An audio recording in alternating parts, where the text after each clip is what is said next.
Punta tayo ngayon ng Bacoor mga lods. So dito tayo ngayon dadaan sa C5 link.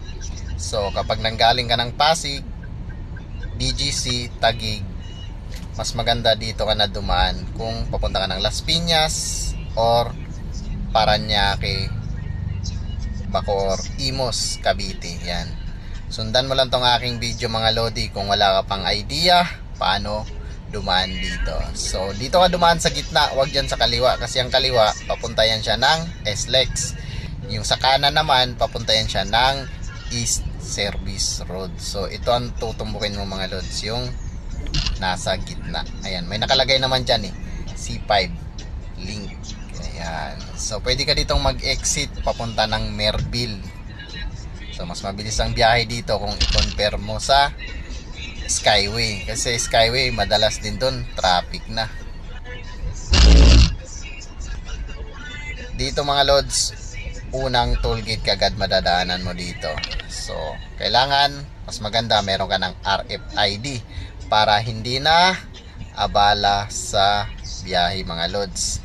At ang babayaran mo dito ay 32 pesos. So bali dalawang toll gate ang dadaanan mo dito mga lods. Ito yung una at saka yung isa doon na bago tayo mag-exit ng Bacoor. Ayan, tapusin mo lang tong aking video mga lodi para magkaroon ka ng idea. So kung mag-Merville exit ka naman, pwesto ka sa pinakakanan mga lods. Yan yung papunta ng Multinational. Yan, sa kanan na yan. Kung punta ka ng airport, pwede rin dyan mga lods.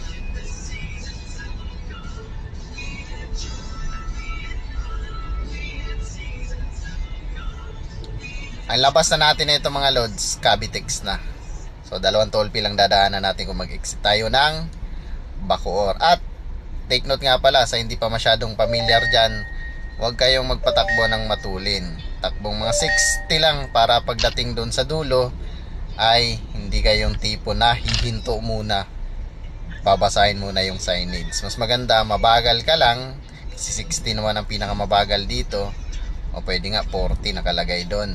Tapos hindi ka na mahirapan kung magkamali ka man, kasi mababasa mo malayo pa lang, makikita mo na kung saan ka dapat mag-exit.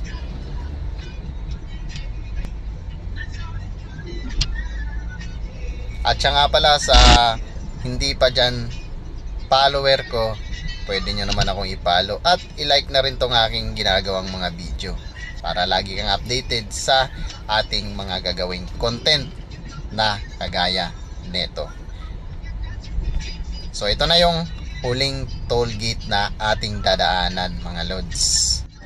Plus 65 pesos kung ang exit mo Las Piñas or Bacoor, Cavite. Ayan, so malapit na tayo mga lods. Dito na magtatapos tong C5 Cavitex link expressway. Ayan, so napakaluwag at ang ganda ng sikat ng araw ngayong araw na to mga lods. Bali bagong bukas lang to pagka alam ko Tingnan natin, baka dito si BBM sa dulo.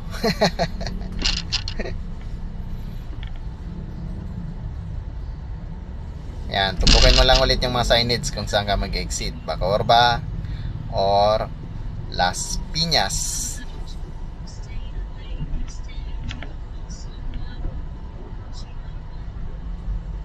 Yan, yung sa kanan mga lods, yan naman yung papunta ng Manila.